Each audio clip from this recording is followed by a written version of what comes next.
este webinar, mais este webinar da atividade da infraestrutura OpenAIRE, que é a infraestrutura ciência aberta para a investigação na Europa, que tem uma representação em cada um dos países e que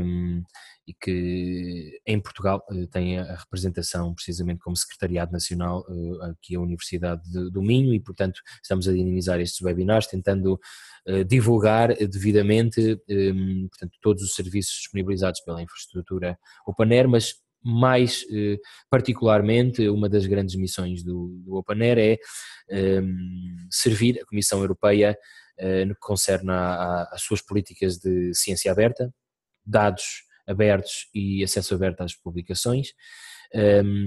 E, portanto, fizemos já um webinar no mês passado sobre o acesso aberto às publicações, detalhando todos os requisitos, e com este webinar pretendemos detalhar também os requisitos para os dados abertos e para, portanto, os requisitos que a Comissão Europeia apresentou no âmbito do Horizonte 2020, dos projetos financiados no âmbito do Horizonte 2020 para os dados abertos.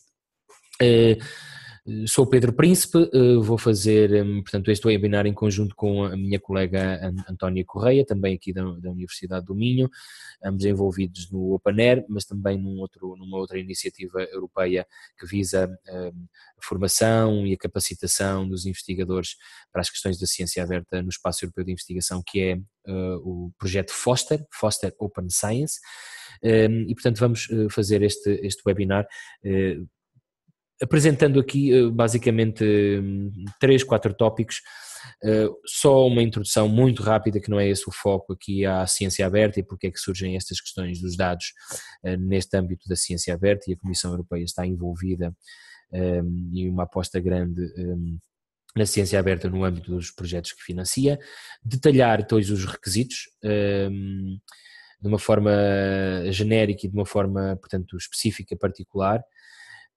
Um dos requisitos é precisamente a necessidade dos projetos elaborarem um plano de gestão de dados nos primeiros 6 meses do projeto, e portanto vamos ter precisamente uma parte específica para a elaboração de plano de gestão de dados, detalhando o que são planos de dados e onde é que pode fazer um plano de gestão de dados para um projeto H2020, e depois mais alguns requisitos, algumas explicações na prática que têm a ver com repositórios de dados e com licenças. Portanto, começando precisamente por este enquadramento, esta primeira parte, é importante destacar que neste movimento de ciência aberta que muitos financiadores e que particularmente a Comissão Europeia está empenhada em dinamizar, estão envolvidos vários vetores. Portanto, falamos de acesso aberto às publicações, tem mais impacto histórico, tem mais lastro histórico, portanto, com acesso aberto às publicações por via de repositórios temáticos institucionais ou por via de publicações revistas em acesso aberto. Depois temos também uma área para esta comunicação científica aberta e a parte dos dados, de Open Research Data, a parte de dados abertos. Os outputs científicos dos projetos de ciência, da investigação que se desenvolve pelos investigadores e nas instituições de investigação são variados, não são só apenas os artigos ou as apresentações que se fazem em conferências, são também dados, mas para além de dados são também outro tipo de outputs que são considerados outputs destes projetos. É também software, por exemplo, é também outros tipos de outputs como métodos, workflows, e portanto eles assumem variadas formas neste mundo da ciência aberta, e portanto há aqui várias características e também vários indicadores para trabalhar e medir esta ciência aberta, e vários players aqui envolvidos, desde os financiadores aos editores, às instituições, repositórios, revistas, e depois também várias formas de medir, de métricas, de indicadores de citação, de métricas de alternativas. Portanto, há um mundo aqui à volta e nós hoje vamos nos focar essencialmente no que concerne a parte dos dados.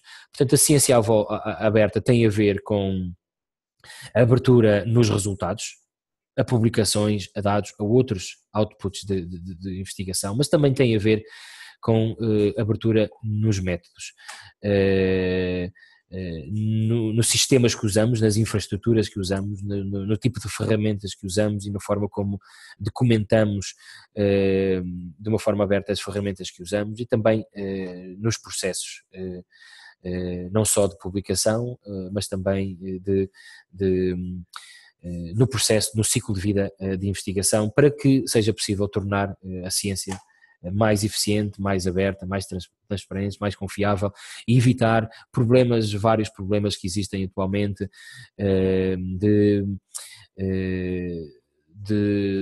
desenvolvimento mais lento da ciência, de fraude na ciência, de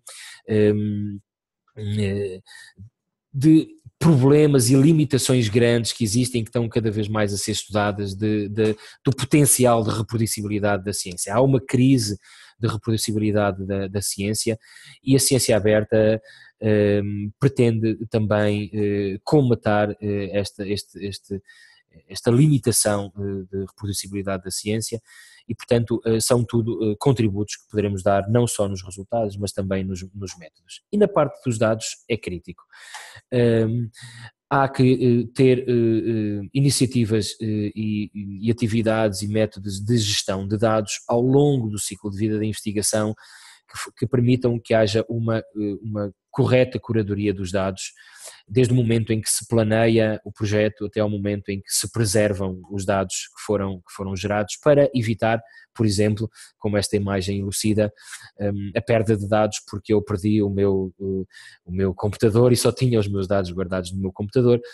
E uma das preocupações que os financiadores têm apresentado é precisamente esta no domínio das boas práticas de gestão de dados, dizendo que boas práticas de gestão de dados são boas práticas de investigação científica. Tenho aqui dois exemplos do NWO, que é a entidade financiadora, a maior entidade financiadora da Holanda, ou do Research Council UK do Reino Unido, que têm eles próprios também recomendações, diretrizes, requisitos para a gestão de dados aberta nos projetos que financiam e claramente isto é uma iniciativa que se está a generalizar para grande parte dos financiadores.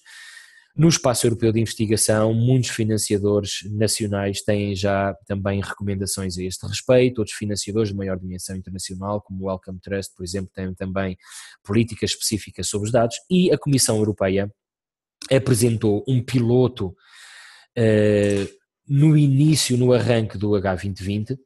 Em 2014, a Comissão Europeia selecionou um conjunto de áreas em que as calls que saíssem dessas áreas iam entrar dentro de um piloto dos dados que tinha que cumprir um conjunto de requisitos.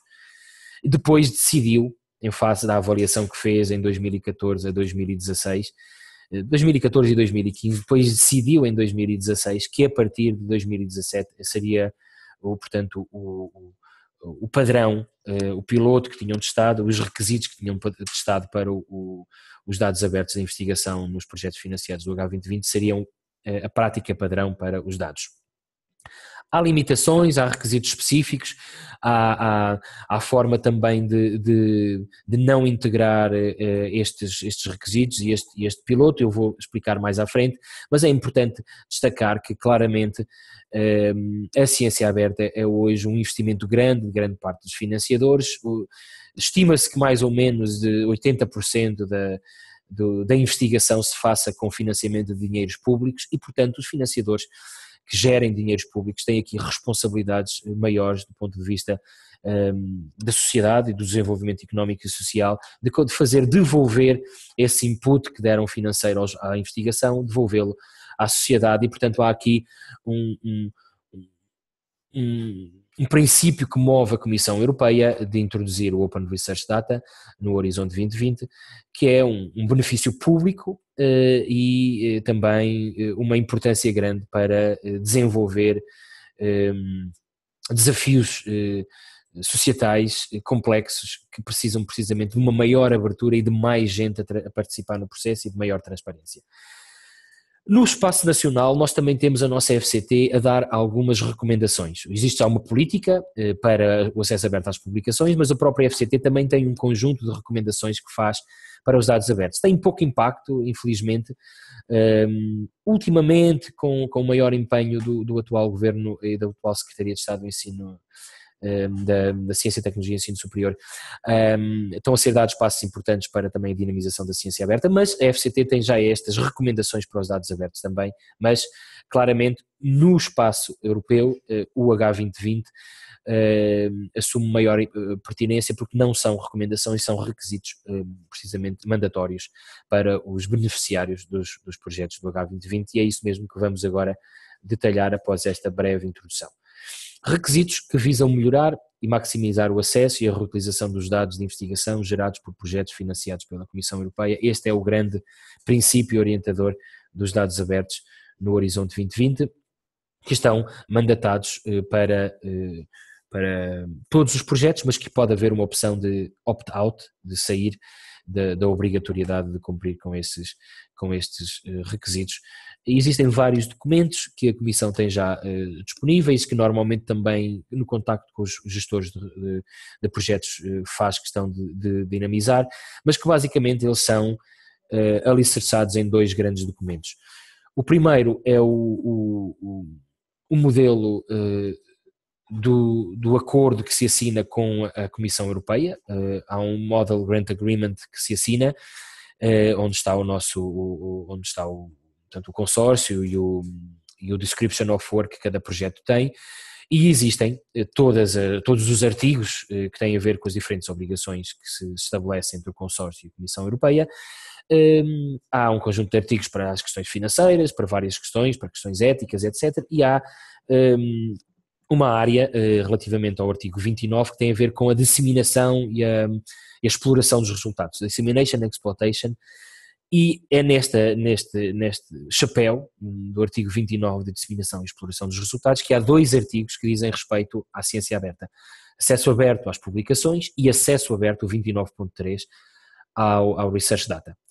Existe sempre o problema de que muitos de nós, beneficiários de projetos H2020, não vamos ler todos os artigos e, portanto, às vezes passa-nos isto ao lado, mas este 29.3 está lá de forma explícita a dizer, a detalhar alguns requisitos e, portanto, isto aqui é um print screen do PDF deste 29.3, onde são especificadas alguns requisitos para este piloto dos dados abertos de investigação no H2020. Depois, adicionalmente, a Comissão Europeia foi fazendo guidelines, foi desde o piloto, logo antes do arranque do H2020 em 2014, apresentaram guidelines e têm sido atualizadas, foram atualizadas quase todos os anos guidelines, porque isto tem sido um processo de desenvolvimento, por isso foi um piloto e depois tornou-se em default, tem havido vários desenvolvimentos, mas vamos dizer assim que os dois principais documentos é o Model Grant Agreement, no artigo 29, e as guidelines que eles têm introduzido. No OpenAIRE nós temos também uma página que pode ser encontrada aqui, que tem vários documentos de apoio, tentamos traduzir isso também numa informação muito, portanto, curta para ser muito explícita, e temos também algumas fact sheets sobre os serviços que temos e especificamente sobre os dados abertos e os requisitos dos dados abertos que vocês podem fazer download. São duas páginas onde tentamos de uma forma muito simples explicar isto. Portanto, começamos por aqui pelo princípio orientador e por estes três documentos base. Nós, entretanto, ainda antes do final da sessão, ainda partilhamos os slides com vocês, que vamos também mandar por e-mail, e estes links vocês vão ficar todos com eles. O que aconteceu aqui foi esta mudança em que se passou de um piloto de 2014 a 2016 para um default. Portanto, Alguns de vocês que estão aqui a participar, estão abrangidos por um projeto piloto porque estão em projetos que começaram antes de 2017 e estavam debaixo dessas recomendações. Eram apenas 9 áreas, ok? Por exemplo, a área da saúde, da energia, das infraestruturas, ICT, eram áreas que estavam abrangidas pelo piloto. Portanto, as calls que eram abertas no âmbito desses pilotos tinham uma menção a dizer: os projetos que se candidatarem nesta call estão abrangidos pelo projeto. Depois, no processo de candidatura, poderia haver algum opt-out no processo, ou poderia haver nos primeiros 6 meses também um opt-out. A partir de agora, todos por defeito estão in, ok? A partir de janeiro de 2017. Não é os projetos que começaram em janeiro de 2017, é apenas as calls, são projetos que resultam das calls abertas depois de janeiro de 2017, ok? É só para especificar isto, que é sempre muito importante. Os projetos podem vir de calls anteriores, 2016, começaram entretanto em 2017, só que podem não estar abrangidos pelo piloto, ok? Projetos que resultam de calls abertas depois de janeiro de 2017 é que estão abrangidos por defeito. Podem fazer um opt-out, que eu vou explicar mais à frente. Concretamente, para ficar mais claro, do que é que estamos a falar nos requisitos? A Comissão tem fundamentalmente 4 requisitos práticos. O primeiro é assegurar o acesso a dados que são gerados no âmbito do projeto. E que dados é que são estes? Portanto, primeiros dados, não são nada complicados, às vezes parece, mas não são. Dados para validar os resultados apresentados em publicações científicas. Ok? São os dados que estão ligados aos gráficos, às imagens, às tabelas que nós apresentamos nos artigos que fazemos, ok? Depois, isto aqui não é nada de extraordinário, não estamos aqui a falar de Big Data nem de grandes conjuntos de dados, estamos a falar de dados que nós recolhemos, de dados que processamos, de conjuntos de dados que consubstanciam os resultados e as conclusões que nós publicamos em artigos, que, segundo a política de acesso aberto, e que se formos beneficiários do H2020, já temos que pôr em acesso aberto. Logo temos também que assegurar o acesso a esses dados. Podem não estar em acesso aberto, mas eles têm que ser identificados em algum sítio, de preferência num repositório. Depois, outros dados que nós vamos gerindo e vamos gerando no processo do projeto, no ciclo de vida do projeto, que devemos especificar no plano de gestão de dados. Vamos já falar mais disso à frente. Nós vamos dizer no plano de gestão de dados que vamos gerar um conjunto de dados desta e desta área e desta natureza, e nós podemos dizer que estes dados vamos querê-los partilhar e vamos querê-los abrir dentro de 3 anos, dentro de 5 anos, dentro de 1 ano, e vamos querer dizer que estamos a trabalhar nestes dados. E portanto somos obrigados a identificar isto num plano de gestão de dados e portanto depois somos também é-nos também pedido que digamos onde é que eles estão. Portanto, que dados são estes dados, ok? Dados das publicações que consubstanciam os resultados das publicações, e dados que nós identificamos como os principais outputs do nosso projeto.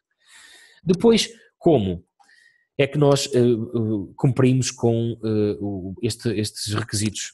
Nós cumprimos mantendo atualizado um plano de gestão de dados, fazendo um plano de gestão de dados nos primeiros 6 meses e mantendo atualizado um plano de gestão de dados. A minha colega Antónia Correia vai já detalhar o que é um plano e onde é que vocês podem fazer um plano.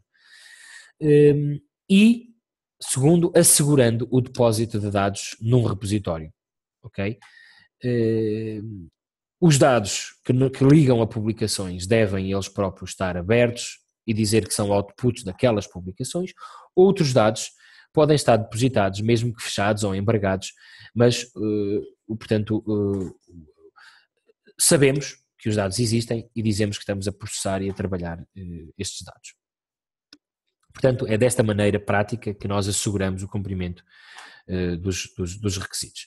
Isto então é aqui um pouco o resumo do que é que a Comissão requer para os planos de gestão de dados, que a Antónia irá apresentar mais à frente, mas que eu coloco aqui apenas para destacar que é pedido que se identifique onde é que que dados é que vão ser gerados e onde é que eles vão ser partilhados e preservados, ok? E aqui entra a questão do segundo vetor ali do como, que é a parte dos repositórios. E por último, que partes dos dados é que vão ser abertas, como e onde, ok? É muito importante. No entanto, a Comissão Europeia segue um princípio muito interessante para a questão dos dados e que ajuda a dirimir algumas das nossas dúvidas e alguns dos medos de nós e dos investigadores, que é o princípio de as open as possible, as closed as necessary. Portanto, não há razão nenhuma para que um output de publicação não esteja em acesso aberto. Nós sabemos quais são as razões. As razões têm a ver com o facto de haver um poder grande de editores que na prática se tornam donos da nossa própria produção, que fazemos gratuitamente, e que os financiadores aparecem a dizer, e a Comissão Europeia muito em concreto a dizer que esses outputs têm que estar em acesso aberto, as publicações. Mas para dados é diferente, ok? Há razões que fazem com que os dados devam estar fechados, embargados, ou há razões que eu possa dizer para que o meu projeto H2020 não ponha e não cumpra com os requisitos que me são pedidos. Portanto, há o direito, é conferido o direito aos beneficiários do H2020 de fazerem opt-out, de saírem do projeto. Pode ser feito isso durante a call, quando nós estamos a candidatar a preencher os formulários no Participant Portal, existe lá uma parte onde nós dizemos que queremos sair e depois temos que fazer uma justificação, ou podemos dizer depois, justificando ao Project Officer quais são as razões fundamentais, mas existem um conjunto de razões que nós podemos invocar e isso tem que ser devidamente invocado. A Comissão invoca normalmente estas três, põe em causa basicamente os objetivos principais do projeto, se eu divulgar esses dados, questões de privacidade e questões de propriedade intelectual, dos direitos de propriedade intelectual dos dados que eu tenho devidamente que fundamentar para fazer opt-out. Aqui eu vou detalhar algumas, vou pôr aqui já todos os tópicos, são muitos, que são as razões. Portanto, em caso de conflito com a obrigação de proteção dos resultados, portanto, eu quero explorar industrialmente ou comercialmente aqueles dados e eu vou justificar isso, isto é visível nos objetivos do meu projeto e, portanto, eu vou justificar que é conveniente que eu não seja obrigado a tornar público todos os dados que eu vou gerar. Por exemplo, as questões de obrigações de confidencialidade e de privacidade e de proteção dos dados pessoais, que são muito importantes, ou mesmo se o tipo de dados que eu recolho para o meu projeto até põe em causa questões de segurança nacional. Portanto, eu justifico, tenho um conjunto aqui de 6 razões, que são as razões que normalmente podem ser invocadas para a Comissão Europeia e eu posso fazer opt-out. A Comissão gosta sempre de dizer que fazendo-se durante o processo de proposta ou fazendo-se depois devidamente fundamentado, o projeto não é penalizado por isto, é o que está aqui nesta caixinha em baixo, ok? Opt-out does not affect the evaluation na fase de proposta e não há penalização em caso de ser isso feito durante. E para além das questões do as open as possible, as closed as necessary, é um princípio orientador.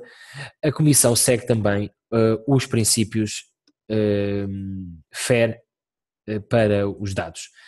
Os princípios FAIR foram alguma coisa introduzida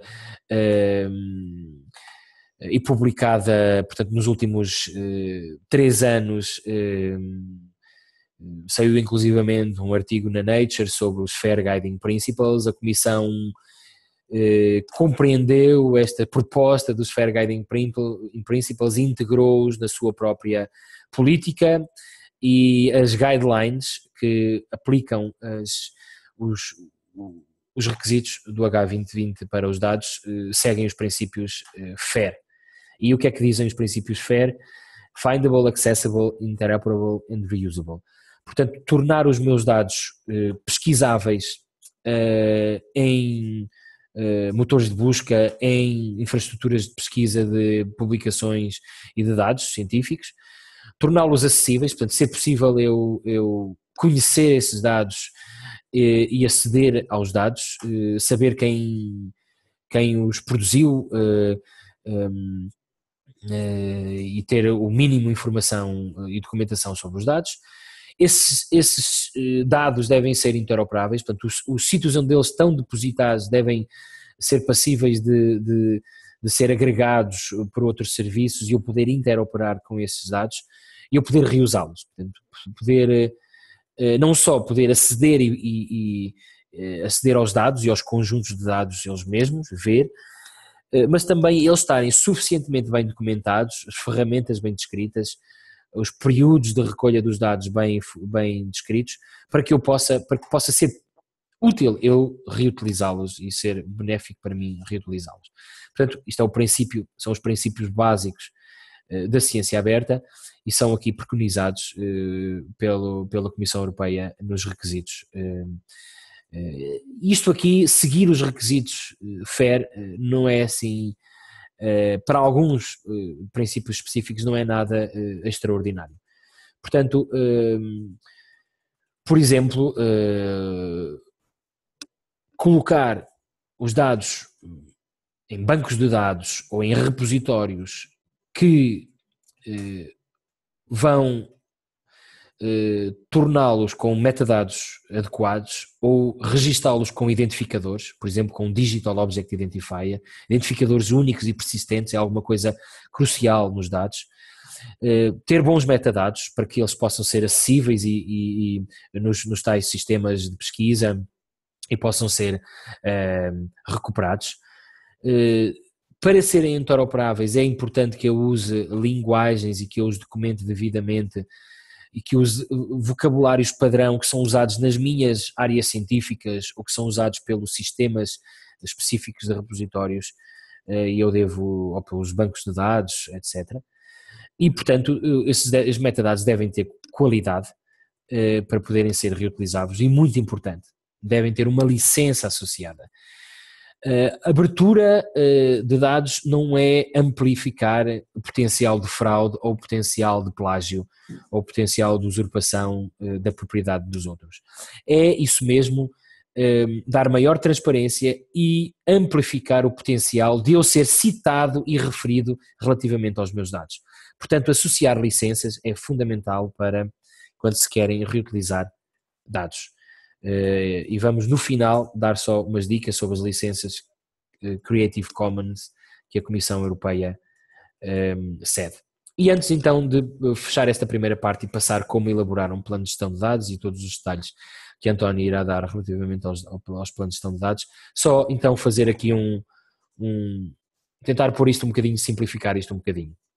O que é que então eu preciso fazer? Sou beneficiário de um projeto H2020, o que é que eu preciso fazer? Criar um plano de gestão de dados nos primeiros 6 meses, vamos ver como, assegurar que eu deposito os meus dados que estão ligados a uma publicação num repositório, num banco de dados. Eu publiquei uma publicação e eu ao mesmo tempo também deposito os dados e digo que esses dados são no output daquele artigo. Se eu tiver mais dados, eu deposito-os. Posso depositá-los e pô-los embargados ou fechados, mas a Comissão Europeia e o mundo sabe que os dados existem, até podem receber algum contacto de alguém precisamente para parcerias de trabalho, etc. Devo associar uma licença, CC BY, CC 0, de preferência, em que quando alguém se refere aos meus dados ou usou os meus dados para algum trabalho, ele vai ter que me citar, que me referir, portanto estes dados são baseados no trabalho desta pessoa, eu dou crédito a esta pessoa, e documentar e providenciar informação sobre os dados e sobre as ferramentas que eu usei. Para ser possível eu reutilizar, eu tenho que dizer que usei este determinado software, ou esta determinada aplicação, ou este determinado instrumento para recolher os dados, e porque sem este contexto eu não poderei fazer reuso dos dados para para outros fins. A Comissão põe nos seus requisitos um foco muito grande em toda a parte do planeamento, por isso é que uma das coisas mais importantes são os planos de gestão de dados. O maior foco até é nos planos de gestão de dados e não tanto, por exemplo, nos repositórios, embora tudo faça parte dos requisitos, para potenciar precisamente e facilitar o depósito. Este é, para terminar esta primeira parte, o gráfico que a Comissão normalmente usa para explicar como é que devem cumprir. Portanto, depois de obter o funding, escrever um Data Management Plan, nos primeiros dados, ir no ciclo de vida do projeto de investigação, portanto, juntando esses dados e publicando esses dados num repositório. E depois existe aqui um símbolozinho do e-mail a dizer informar o OpenAIRE sobre isso. Portanto, na prática não é preciso mandar nenhum mail a informar o OpenAIRE sobre isso, é apenas preciso depositar em repositórios adequados e o OpenAIRE agregará essa informação e isso fará parte depois integrará o Participant Portal para fins de reporting à Comissão Europeia. Vamos então agora à parte da elaboração dos planos de gestão de dados. António vai ali ativar entretanto o microfone e a câmara. Se vocês quiserem ir fazendo perguntas, podem entretanto já começar a comentar no vosso chat, aqui no chat eu vou responder, mas entretanto a Antónia fará já aqui o screen share para avançar com a apresentação.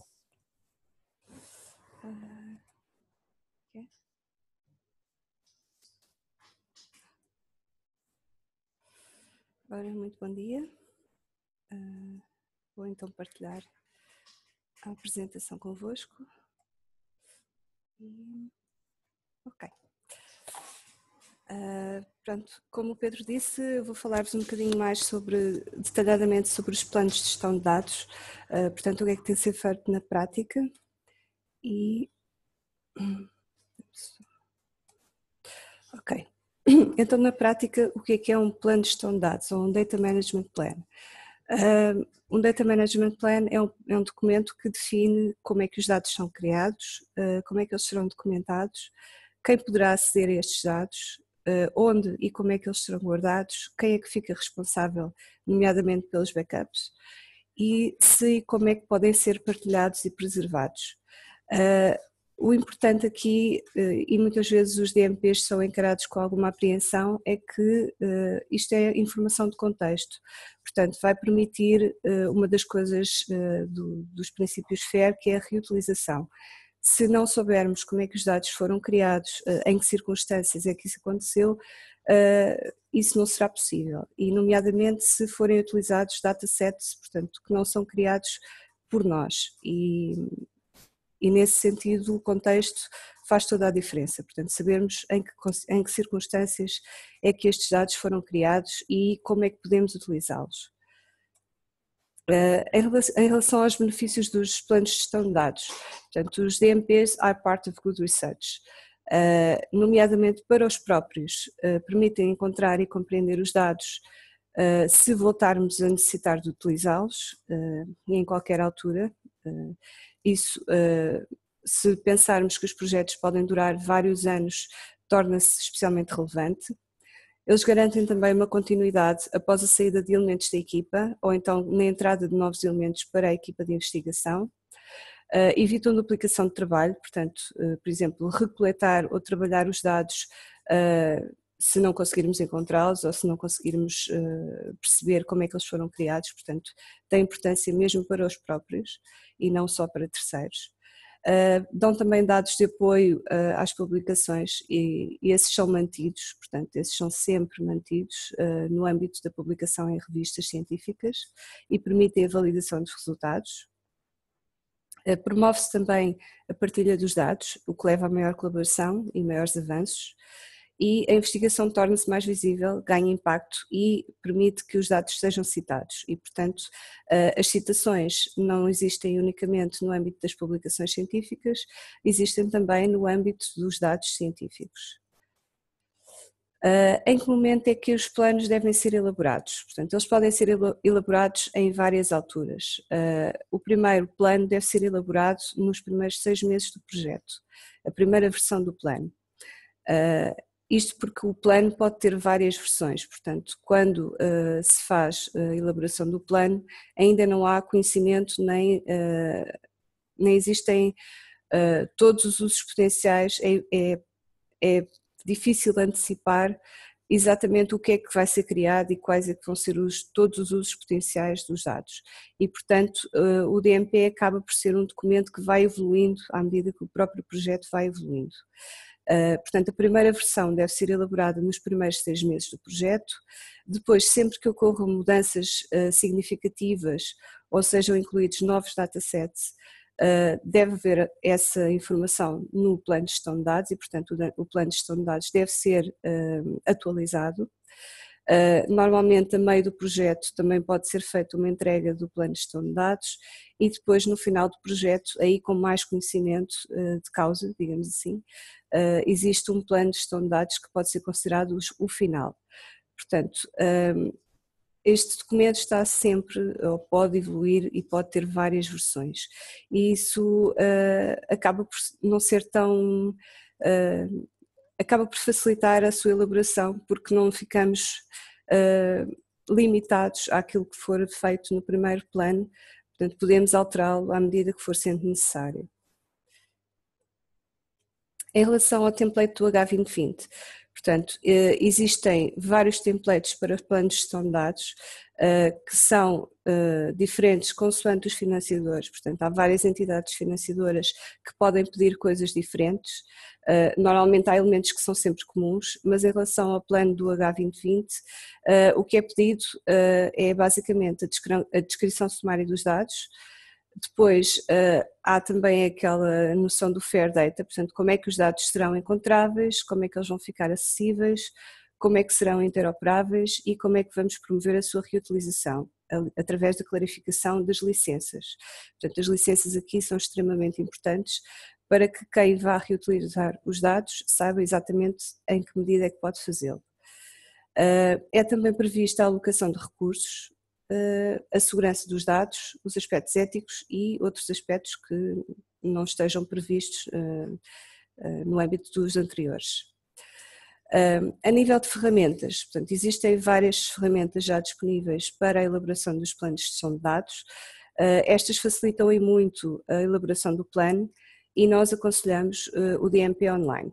Esta ferramenta está disponível na internet, é gratuita e o que ela tem são vários templates, portanto ela foi desenvolvida pelo DCC, pelo Digital Creation Center do Reino Unido, e tem vários templates de acordo com o que é pedido pelos financiadores e tem um template específico para o Horizonte 2020. Portanto, a nível, no caso de Portugal, eu penso que o que nos interessará mais será este template do Horizonte 2020. Existe também um template geral pode ser utilizado, por exemplo, por quem está a fazer teses de doutoramento. Portanto, o que é necessário é fazer o registro nesta ferramenta, a ferramenta é gratuita e o utilizador registra-se e a partir desse momento pode começar a utilizá-la e escolher o template que mais se adequa ao seu caso, neste caso o H2020, e é só preencher os campos que já existem na ferramenta, portanto é muito facilitado a elaboração do plano de gestão de dados. Isto é um print screen da ferramenta, portanto como podem verificar já estão previstos aqui os vários campos que são pedidos pelo H2020 e depois é necessário ir abrindo no mais e ir preenchendo o plano de gestão de dados. Estes planos podem ser partilhados entre vários investigadores e podem ser exportados também, o que permite depois fazer a entrega quando do reporting. Existem também já alguns exemplos de planos de gestão de dados disponíveis para quem queira familiarizar-se mais com os planos de gestão de dados. Os do H2020 há vários disponíveis no Zenodo, que o Pedro irá detalhar um bocadinho a seguir. Se pesquisarem por H2020 no Zenodo, poderão descobrir vários planos de gestão de dados que estão disponíveis para download. E existem também dentro da própria ferramenta DMP Online alguns planos que já estão públicos, portanto também podem consultar esses. E existem também guias, dos quais eu vou destacar os do DCC, portanto o Digital Curation Center, uma checklist para o DMP, portanto antes de começar a preencher a ferramenta podem ver mais ou menos o que é que pode ser pedido e começar a antecipar. Existe também o guia How to Develop a Data Management and Sharing Plan e as guidelines do OpenAIRE, que também são bastante úteis para quem queira começar a elaborar o plano de gestão de dados. E da minha parte, queria também falar só um bocadinho da revisão dos DMPs. Portanto, os DMPs são um deliverable, tal como outros entregáveis dos projetos, e são verificados em primeiro lugar pelos Project Officers e em alguns casos inclusivamente pelos revisores externos. Isto ainda está numa fase inicial, portanto ainda estão a ser desenvolvidas diretrizes para os revisores, mas estas são baseadas no template do H2020. O revisor tem acesso a toda a documentação do projeto e, portanto, o feedback nesta fase ainda pode ser um bocadinho variável porque o procedimento ainda está a ser iniciado agora. E podem verificar também esta Guidance for Peer Reviewers da SRC, que já dá algumas diretrizes aos revisores dos planos de gestão de dados. E, passava a palavra então ao Pedro, que falará então.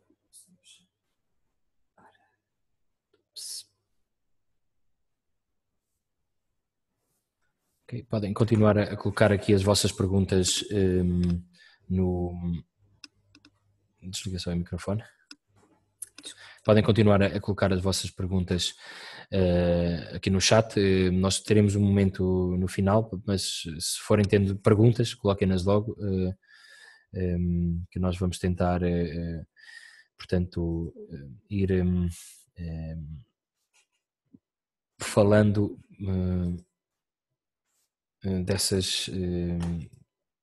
dessas questões.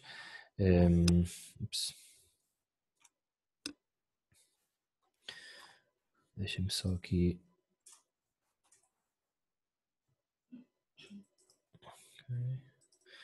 Vou voltar aqui à apresentação. Nós já fomos tentando ir responder a algumas perguntas, mas não hesitem em colocar todas as perguntas aqui no chat, nós não vamos deixar escapar nenhuma no final. Portanto, vimos o requisito prático do DMP, portanto, se vierem fazer alguma pergunta, façam, a Antónia tentará aí responder. Eu estava aí a meio de uma resposta, já complementarei no fim. Portanto, os outros, vimos algumas coisas na prática, vimos que os DMP são uma das coisas mais destacadas nos requisitos e há mais três coisas que gostaríamos de destacar e a principal relativamente aos repositórios, ok? Onde é que, portanto, a Comissão sugere que se usem bancos de dados adequados e repositórios, arquivos de dados, vamos lhe chamar assim, bancos de dados, arquivos de dados, repositórios para depositar, porque quer aqui boas práticas, não quer o que aquela imagem no início preconizava, que ao perder-se um laptop perdeu-se os dados, nem queremos usar backups em pendrives e em drop, só em clouds, temos de ter sistemas adequados para os dados. E o que a Comissão portanto destaca é precisamente que uns dados devem ser depositados num arquivo de dados ou num repositório de dados, isto é o que dizem especificamente as guidelines da Comissão, num repositório de dados institucional, se a instituição tiver um repositório de dados ou se houver um domínio específico, uma disciplina, uma unidade que tenha um repositório de dados que seja adequado, que tenha os requisitos mínimos de interoperabilidade, e isto está também ligado à infraestrutura OpenAIRE, deve ser usado, ou se não tiver, se não usar normalmente um sistema destes ou não tiver na sua instituição, pode recorrer ao Zenodo, ao repositório Zenodo, que eu vou detalhar agora, que é o repositório que tem também gerido pelo CERN, com a participação do OpenAIRE, que foi desenvolvido precisamente para servir quem não tem precisamente um repositório para pôr publicações ou quem não tem um repositório para pôr dados. Existe um importante recurso, para o caso de nós desconhecermos, que é o diretório de repositórios de dados, que é o Re3Data, que é onde estão registados mais de 1000 repositórios de dados e onde podem verificar por disciplina, por país, inclusivamente, a existência ou não de repositórios. Em re3data.org vocês conseguem encontrar e pesquisar esta informação. No último print screen que eu fiz tinham 1364 repositórios, este print screen já tem alguns meses, portanto eu suponho que já haverá lá mais repositórios registados e podem consultar este importante recurso, ou se quiserem sugerir aos investigadores o uso, ou se os investigadores eles próprios quiserem procurar se têm algum repositório que reconheçam. Atenção que muitos de nós, os investigadores, já ao publicarem, já têm normalmente essa prática e já usam determinados bancos de dados onde já têm os dados devidamente depositados. Caso não exista aí essa solução, o Zenodo é uma boa solução, ou mesmo que o projeto queira usá-lo como repositório de dados, pode fazer, vou explicar como, e mesmo uma instituição que não tenha um repositório de dados pode usar o Zenodo para facilitar a vida aos investigadores, depositando os dados para a sua instituição. O Zenodo é um repositório, portanto, do OpenAIRE e do CERN, e o que é mais interessante aqui são duas coisas. É o volume de dados que podem ser depositados, portanto são 50 gigabytes por upload, por dataset, não são 50 gigabytes no total, cada dataset pode ter até 50 gigabytes. Se for preciso mais, terá que haver aí um contacto direto com a estrutura do Zenodo, do CERN, para fazer esse pedido e, portanto, poderá também haver lugar ali a pagamento de serviços, mas para já tem este limite. E depois, uma coisa muito importante, que é o último tópico que está aqui neste slide, que é todos os projetos do H2020 estão integrados na base de dados do Zenodo e, portanto, quando nós estamos a depositar um dataset e estamos a dar-lhe um título e estamos a dizer quem são os criadores, os autores desse dataset, nós também podemos identificar que eles são output de um determinado projeto de uma forma muito fácil, basta pesquisar o ID ou o acrónimo do projeto e automaticamente adicionamos aos metadados desse registro. Portanto, o Zenodo funciona de uma forma muito simples, depositar dados, descrever basicamente esses dados e publicá-los. Portanto, cumprir os requisitos do H2020 desta maneira, portanto, depositar os meus dados no repositório, descrever, pelo menos dizer que eles são do meu projeto, e publicar é dar-lhe um DOI, dar-lhe um Digital Object Identifier, e eles seguem também os princípios do FAIR que a Comissão Europeia preconiza. Portanto, depositar os dados são então até 50 GB, está aqui um print screen do processo de depósito quando eu me registro, portanto o registro é livre, é free, e o upload de datasets também é livre portanto 50, até ao limite de 50 GB e aceita diferentes tipos de ficheiros, e se os nossos ficheiros forem mesmo de uma extensão muito, muito esquisita, podemos sempre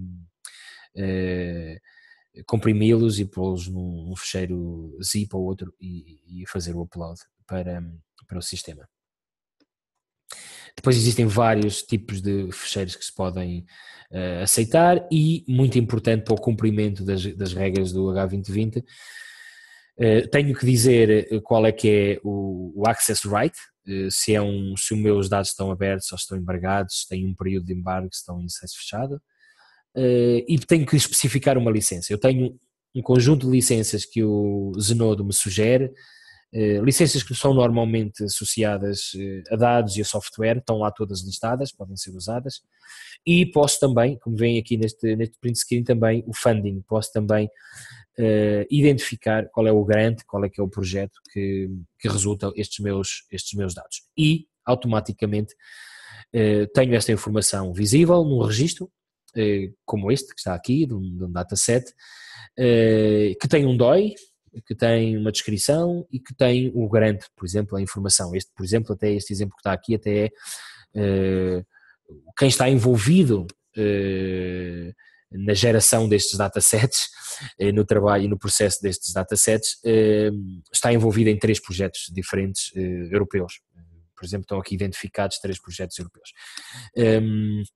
E pronto, e estão automaticamente disponíveis. Uma outra coisa que eu gostava de destacar que o Zenodo tem, que foi integrado muito recentemente, é a possibilidade de ter também versionamento. Portanto, eu posso criar um registro, fazer o upload e depois fazer o upload de novas versões. Estão a ver aqui do lado direito, versão 9, versão 8, versão 7, com diferentes datas, e o que é muito interessante é que cada versão também tem um DOI, um Digital Object Identifier, que é muito importante. O registro como um todo tem um DOI e depois cada versão tem um DOI adicional.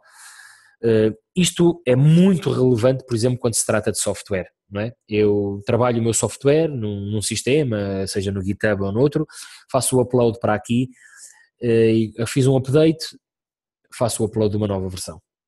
Isto é muito importante para software usado no domínio da investigação, é muito importante.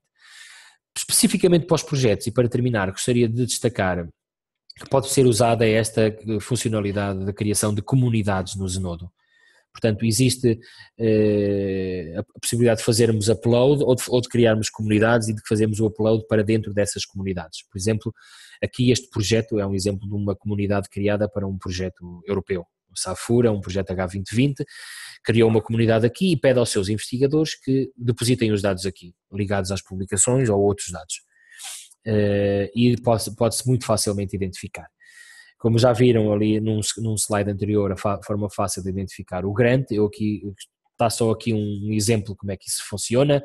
Eu começo a escrever o ID do projeto e rapidamente eu faço isso. Eu aproveito só esta oportunidade para destacar que todos os projetos, todos os grants, os projetos e os projetos individuais e as bolsas da FCT desde 2000 estão integrados no OpenAIRE e por essa via estão também integrados no Zenodo. Eu posso também usar o Zenodo para depositar dados que resultem do meu, dados ou publicações, mas em Portugal nós temos uma boa rede de repositórios para publicações, portanto não precisamos de usar o Zenodo para publicações, mas precisamos usar o Zenodo para dados e portanto pode ser usado também para, por exemplo, projetos específicos da FCT, porque já estão lá. É tão fácil identificar um projeto da FCT como um do H2020 usando o Zenodo. As últimas 2 dicas práticas é que vocês viram que naqueles requisitos práticos eram 3 coisas: criar um plano de gestão de dados, depositar num repositório, associar uma licença. A Comissão considera que as licenças recomendadas são as licenças Creative Commons CC0 ou CC BY. Ok, eu direi que a CC BY é bastante indicada, portanto, e com o uso destas licenças podem sempre, portanto, estar livres de problemas de usurpação dos vossos dados. Portanto, as pessoas têm que vos dar crédito, e se não vos derem crédito, às vezes não é fácil descobrir, mas pelo menos os dados são públicos e é público a data em que vocês fizeram o upload dos dados e é público que os dados são vossos, têm a vossa autoria e têm uma licença associada. E por último também, o que é dito é que os dados devem estar devidamente documentados e as ferramentas devidamente documentadas. Portanto, isto faz parte de boas práticas, não é preciso ter nenhum curso de documentação de dados para fazer isto. É importante ter boas práticas, documentar as datas em que se recolhem os dados, os instrumentos que se usam, usar metadados específicos. Há um mundo de metadados específicos para diferentes áreas. Se vocês estiverem interessados nesta informação, também podem recorrer a este diretório de metadados disciplinares, onde estão registrados mais de 600 diferentes tipos de metadados por diferentes áreas, onde vocês podem, inclusivamente, tentar descrever os vossos dados seguindo standards que existem para que isso seja adequado. Pronto, entramos agora aqui numa fase de questões. Eu já vejo aqui várias questões no chat. Nós, entretanto, avanço já aqui o slide para ficarem também aqui os contactos, enquanto respondemos às vossas perguntas. Havia uma pergunta anterior que eu estava já a responder, que era a questão dos repositórios, que a Sandra, está aqui, a Sandra Perguntava-se exemplos de repositórios. Eu já dei aqui o Zenodo e também já identifiquei o ReFreeData como um diretório onde podem pesquisar. É sempre importante perceber que existem repositórios de âmbito genérico. O Zenodo é um repositório de âmbito genérico. Por exemplo, existe um outro free na web que é o Figshare, que também pode ser usado, tem várias utilizações, também serve para vários tipos de outputs. São repositórios genéricos, mas depois existem repositórios específicos de domínio disciplinar que vocês podem encontrar que vocês já conhecem, que às vezes procuram lá dados, os investigadores, ou que vocês podem encontrar no ReFreeData. Depois, houve aqui uma outra pergunta que era a questão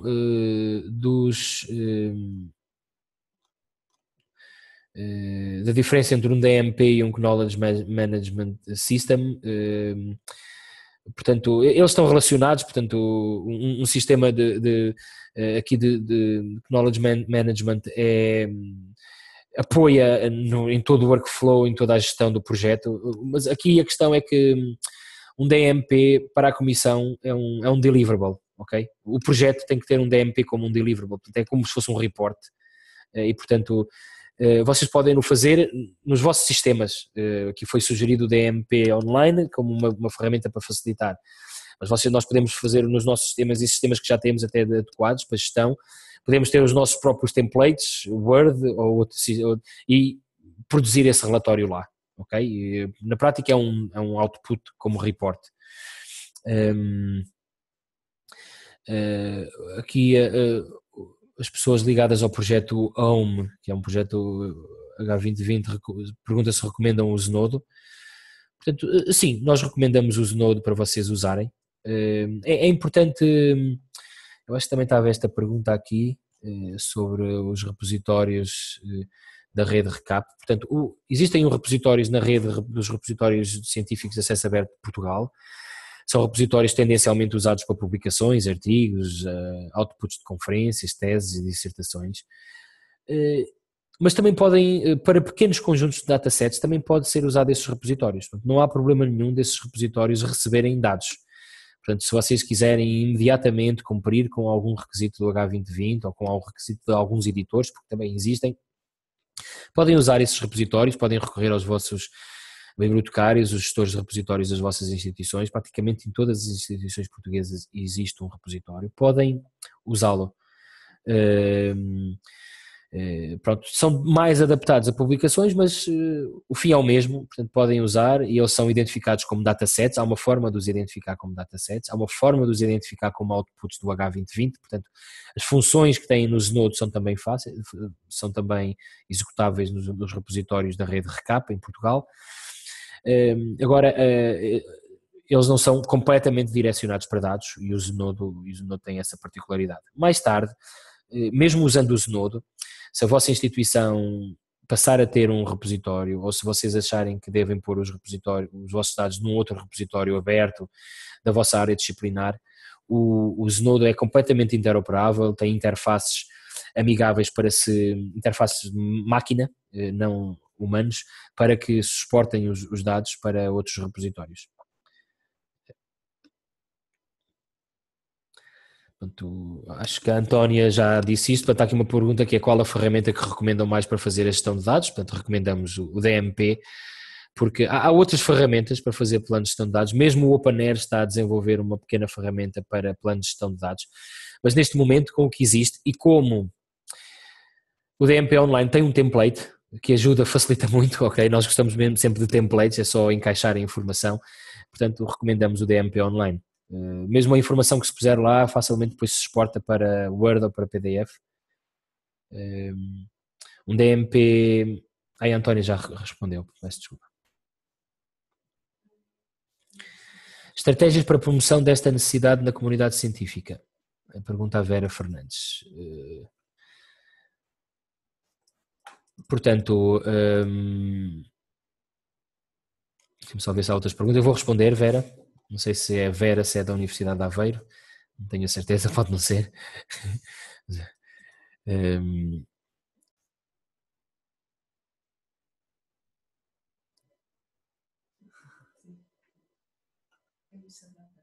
Ok. Ok, aqui perguntas sobre, pronto, eu vou então aqui dar, responder então aqui à Vera, também está aqui a Bela a perguntar se, perguntou-me privadamente se pode partilhar esta informação, claro que sim. Portanto, as estratégias é usarem estes slides, podemos chegar em PowerPoint ou em PDF, como vocês quiserem, usarem os slides e divulgarem esta informação nas vossas instituições. Nós também estamos disponíveis no âmbito do OpenAir para ir às vossas instituições fazer algumas sessões, tem a ver também, temos que depois ver com as agendas e também rentabilizar também esse tempo, mas estamos disponíveis e vocês podem também fazer, divulguem. Muitas vezes o que é preciso é fazer chegar esta informação a quem está interessado em candidatar-se em projetos H2020, porque tem já que pôr alguma informação desta também nas propostas, e a quem está a cumprir, eles são informados, recebem essas informações dos Project Officers, assinam documentos que têm que cumprir com essas recomendações. O que acontece é que muitas vezes não somos nós enquanto instituições parceiras do projeto, que somos responsáveis, ou líderes responsáveis por fazer esse DMP, e portanto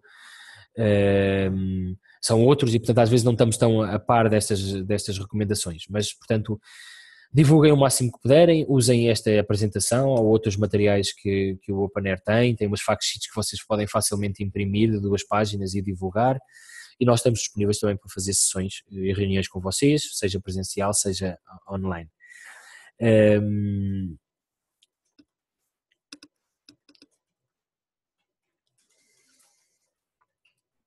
A estratégia, e uma referência às estratégias. As estratégias às vezes fazem-se divulgações muito genéricas, mas eu diria que quando nós falamos diretamente com os investigadores que estão com as mãos na massa, com projetos, algumas dessas informações são pertinentes. No âmbito do OpenAir, nós tivemos recentemente, nas últimas 3, 4 semanas, a enviar e-mails, mensagens de e-mail sobre isto para todos os coordenadores de projetos de instituições portuguesas que têm projetos a decorrer. Alguns que estão a participar por causa disso, precisamente aqui, neste webinar, e portanto nós tentamos fazer chegar essas informações, e essa informação é muito mais pertinente para quem está mesmo a beneficiar de um projeto. Portanto, para quem está a começar, ser logo dada essa informação, ou durante, para que não sejamos surpreendidos. Porquê? Porque a Comissão Europeia está ainda numa perspectiva pedagógica a divulgar isto. Para as publicações, por exemplo, já não está tão pedagógica, já está mesmo muitas vezes a ser mais agressiva no contacto com os projetos que não cumprem, por exemplo, com acesso aberto às publicações.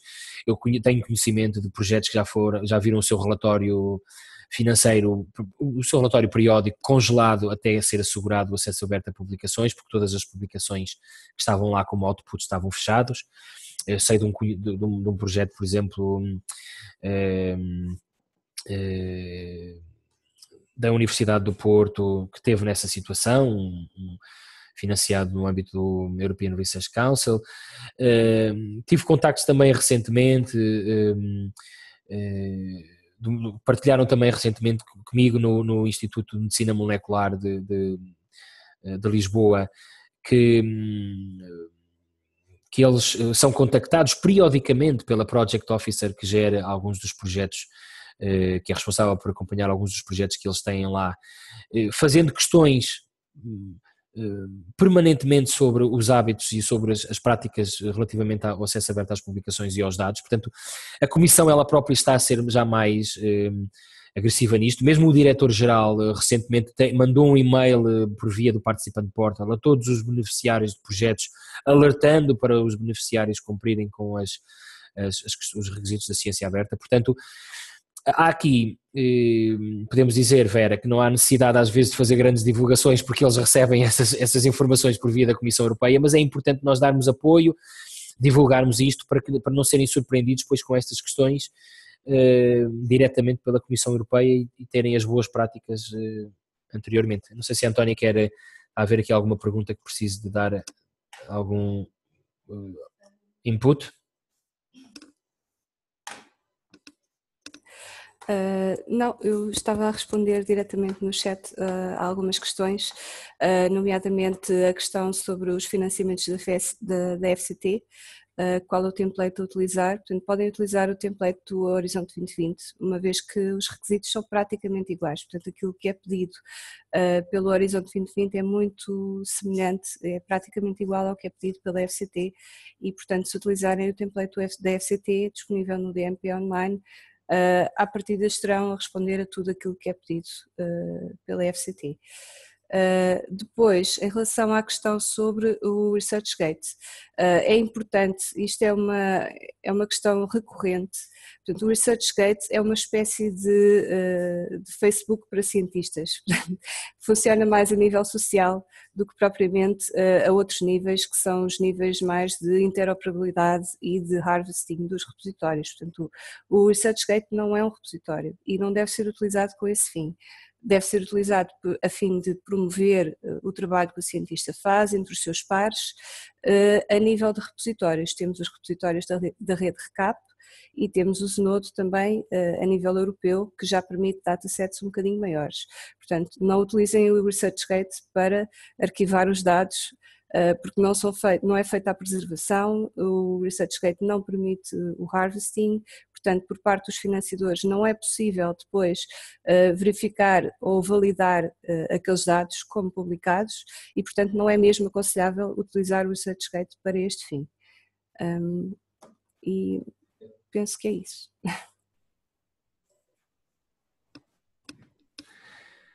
Há aqui mais duas perguntas, nós já ultrapassámos a hora, mas vamos só responder mais estas duas perguntas e se vocês tiverem mais alguma pergunta urgente, ponham-na aqui no chat, nós respondemos, entretanto terminamos dentro de 2 minutos. Há aqui, portanto, seguindo esta resposta também aqui relacionado com os DMPs, há aqui uma pergunta sobre se existe algum template para usar para os casos de financiamentos da FCT. Portanto, não existe, a FCT tem apenas recomendações, já respondeu a Antónia. Respondeste aqui ou respondeste agora, oralmente? Está bem, desculpa lá, eu estava aqui a gerar o PDF para os slides e nem dei conta. Ok, já partilhei aqui os slides, entretanto, há aqui uma pergunta importante aqui dos colegas do projeto Home. Quando existem universidades parceiras que lideram estudos que têm a responsabilidade de depositar os outputs ou publicações ou outros. Esta é uma questão muito importante que está aqui a colocar e eu talvez pudesse ter introduzido aqui um slide também sobre isso para explicar algumas coisas, e nós temos este slide para a parte das publicações e antes de responder diretamente vou referir o seguinte, que é os projetos H2020 devem hoje dedicar algum tempo a ter uma estratégia bem pensada para a ciência aberta, ok? Como têm estes requisitos para as publicações e para os dados da Comissão Europeia, convém logo desde o início ter a estratégia bem definida. E a estratégia bem definida aqui é ter alguém que lidere esta task ou estas tasks. Isto normalmente está debaixo da questão da dissemination, portanto existe sempre um work package relacionado com a dissemination e portanto o líder dessa task poderá assumir aqui, mas pode ser outra pessoa, portanto haver alguém que lidere esta tarefa, mas isto tem que ser alvo de uma reunião, portanto, por exemplo, num kick-off, nós temos sugerido que num kick-off ou numa das primeiras reuniões de projeto, isto seja discutido e seja pensado um bocadinho algumas questões, que é, por assim dizer, no projeto aquela pessoa que faz com que a máquina da ciência aberta funcione bem. Todos os investigadores são responsáveis per si. Todos eles são autores de publicações, autores de apresentações e criadores de dados ou gestores de dados. Portanto, todos eles são responsáveis, mas pode haver alguém no projeto que seja aquela pessoa que faça uns lembretes para assegurar que isto é cumprido. Depois, também nesta estratégia, definir onde depositar, quais os repositórios que eu devo usar. Para as publicações, isto também é importante.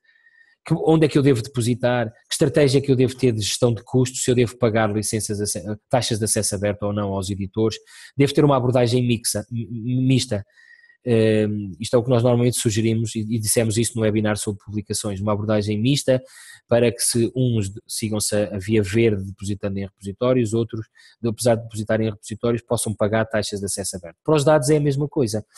Eu vou à minha área, eu percebo onde é que eu vou depositar. Pode haver inclusivamente a pessoa que fique responsável por criar a comunidade no Zenodo e para assegurar que sempre que haja dados, eles sejam depositados. Se o investigador se esqueceu, alguém faz o lembrete. Pronto, isto tudo faz parte de uma estratégia que deve ser pensada. É bom e é benéfico quando ela está descrita minimamente no próprio projeto. Isto é uma coisa que neste momento é beneficiado, um projeto que tem uma estratégia visível para a gestão dos seus recursos para acesso aberto. Ter gente responsável, dizer quantos normalmente nos Key Performance Indicators do projeto nós dizemos quantos artigos vamos produzir ou quantas apresentações vamos fazer, acrescentar quantas é que vão estar em acesso aberto imediato é, por exemplo, uma das coisas que deve ser feito, as licenças que vamos usar para isto, portanto, estas coisas todas devem ser delineadas numa estratégia, isto só para responder ao pessoal do Home. Portanto, se os responsáveis pela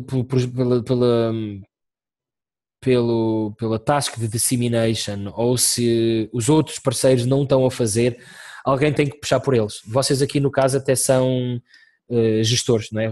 Coordenadores do projeto, portanto acho que são vocês um bocadinho que têm que segurar essa responsabilidade de fazer uns alertas para que todos cumpram, porque na prática vocês vão ser os últimos responsáveis por isso.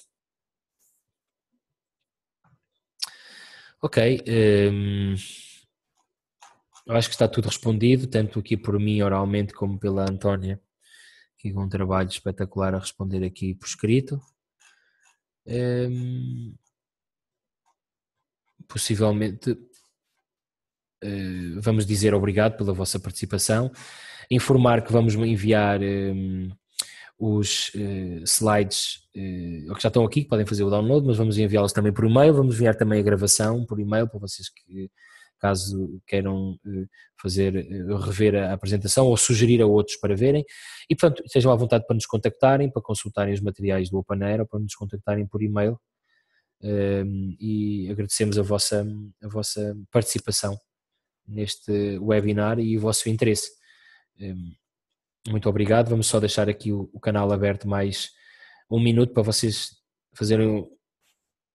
tirarem mais alguma informação aqui das respostas, dos links que foram dados e depois encerramos, está bem? Obrigado.